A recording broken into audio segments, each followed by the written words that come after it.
Ithinar's Bloom by H. Jane Harrington. Chapter 34. Attempt at a Sturdy Foundation. Never forget, silence can be an answer to a question. Master Kezias. An idea about what? Kier asked hesitantly. Malachar did not answer. Instead, he approached the loom master's table and waited for the lingering customers to depart with their purchases. When the vendor's booth was empty of browsers, Malachar bent toward the slave girl and held out a loren. "Would you watch our horsies, little miss?" he asked amicably. The little girl bobbed her head vigorously as she accepted the coin. "Good girl. Those horsies right there," Malachar pointed. "Now, I promise another loren and some sweets when we come back. They're not to be bothered, okay? We'll be in yon tavern." The girl nodded again, and Malachar turned toward Kier. "Our table is uncomfortably quiet without you." His tone was friendly and inviting. "And there is something you should see." Kier hesitated. "You sure about this? She's just a kid." "No worries. Lorens can build a house, but trust is the foundation," Malachar said. "Never figured you for the thinking type. You didn't come up with that on your own, did you?"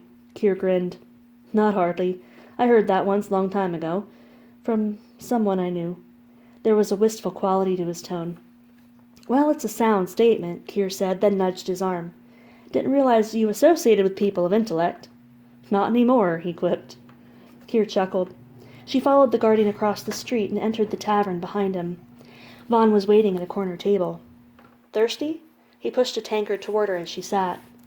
Kier had braced herself for rounds of joshing, but Vaughn made not a mention of the girl or the doll. Instead, he pointed toward the minstrel stage. "You're just in time. The show's about to start." As Kier took a long swig of ale from her tankard, the tavern bard's smooth and familiar tenor resonated, and she almost spewed drink through her nose. "Ponytail?" she laughed. The bardian was seated on the stage, a stool behind him, and a small instrument called a lumicord in his hand. As he strummed the 5 strings that stretched across its base, the instrument vibrated with glowing light. It changed color with each pitch and cast bright swirling patterns around the room. The ballad Scilio sang was a classic epic that detailed the exploits of Loren, the Corsair king who unified the 7 isles of ancient Taria into the kingdom of Septaria. Although Scilio had often spun a tune around their campfires, Kier had never seen him perform before an honest audience. He was the best singer to ever bless her ears, though she'd suck bilge before she'd pat his ego with that admission. When the poem was complete, he strummed a few notes in conclusion and stood, bowing neatly before the audience's enthusiastic applause. Vaughn and Malachar issued their own whistles of approval, and Kier joined in. Coins began raining down on Scilio's head, and he bowed again at the tribute. "Okay, so perhaps I jump to a conclusion regarding our master bard's present occupation," Kier said as the applause dwindled and patrons resumed their chatter. "Perhaps," Malachar agreed. "We have a free room for tonight, Kier. Toma negotiated with the tavern master. His services for the evening in exchange for a room," Vaughn told her. Kier grimaced. "Thought we wanted to avoid dallying in towns."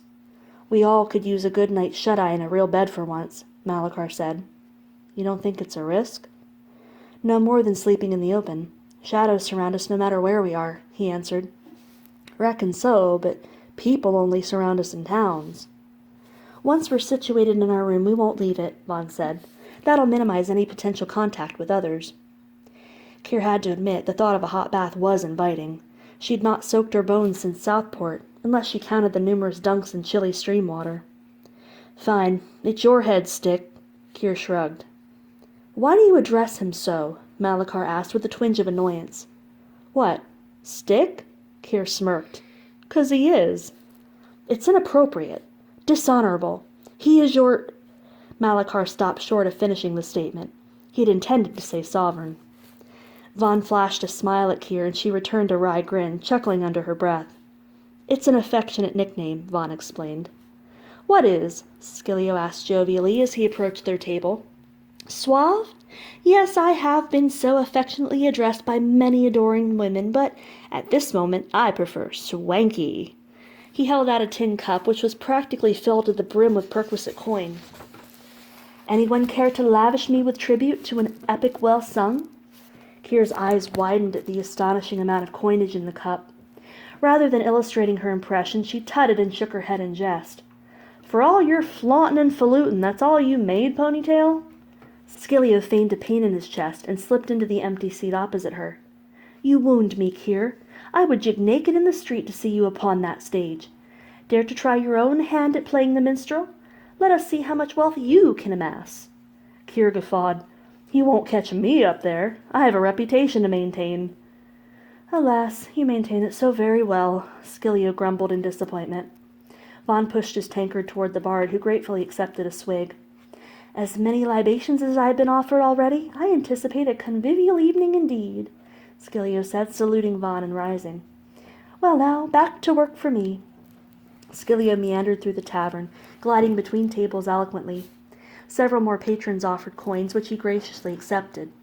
The bard seemed to be in his element. He obviously loved the attention. As he passed by one table, Scilio scooped up an offered tankard from a female patron. He drank it down swiftly and began charming the enchanted woman. "The wench and fool's going to end up drunk tonight," Kier commented as he kissed the love-struck patron's hand and returned to the stage. "You and I'll be taking his watch shift." Malachar shrugged. "He's earned us a free room. I don't mind. After weeks of sleeping on the hard ground, I look forward to a cushioned mattress for a change. Besides, our funds are already dwindling. We could use an extra loren or two." Scilio began another performance, which yet again seemed to have the tavern patrons enraptured. "A Lokian surely smiles upon Toma," Vaughn said as the bard bowed to the audience. "The crowd really takes to him." Kier raised her tankard in tribute. "As long as Ponytail's bringing us lorens, I hope a Lokian smiles on him forever. Here's to the god of the creatives." Malachar and Vaughn lifted their tankards to hers and saluted. "To a Lokian." A few hours later, Kier crept to Malachar's bedside. "Psst, Malachar," Kier whispered. She took care to stand several feet away, lest he lash out. Many a soldier had been known to injure others when pulled from a hard sleep or a violent dream. The guardian's eyes opened slightly. "Something amiss?" "Nope. Your turn for watch duty." Malachar inhaled deeply and sat up, swinging his feet over the side of the mattress. "All's quiet?" "Yep, except for Ponytail's pipe music." Malachar chuckled softly. "Well, he's loaded to the gunnels. We're lucky he didn't get sick. I'll take snoring over vomiting any day." Malachar's tone seemed lighter than usual. Kier had noticed as the evening had worn on that he seemed more amiable. She might have thought the ale had soothed his temperament, but she had seen temperance women down more gut-warmers in an hour than he had consumed all evening. She wondered what had changed. Kier plopped on her bed and tucked her short sword under the pillow. Since Malachar had warmed his chill, she should do likewise. "I forgot to thank you, by the way," Kier said as she leaned against the headboard. "For what?" "Your support of Vaughn this morning was vital. We wouldn't have fared so well without you," Kier replied. "I could not have performed that maneuver alone. I've been thinking on it, and have concluded that our joining forces created the reflection shield. Our swords seemed in tune with each other when they crossed. It's nothing worthy of gratitude. It was simply a function of the guardian magic," Malachar stated as he took a seat near the window. "I should also thank you for becoming Vaughn's guardian, considering the awkward circumstance," Kier said. "It couldn't have been easy, knowing that I'd be around. You have to look at me every day, and I get how difficult that must be, 'cause I feel the same about you." Malachar stared hard at the floor. His silence seemed to indicate agreement. "Well, you don't have to worry," Kier said finally.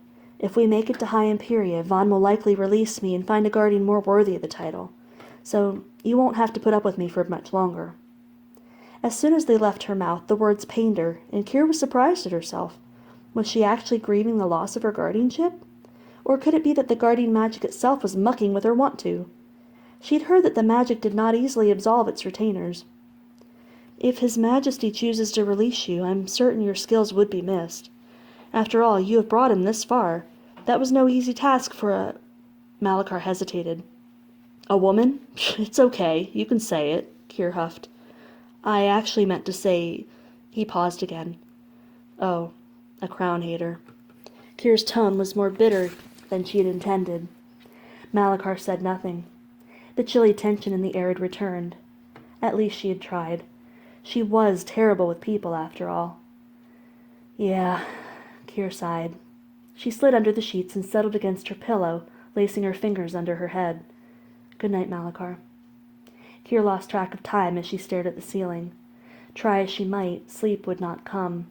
She had honestly thought they'd been making progress. She knew better now. There were some wounds, after all, that not even time could heal.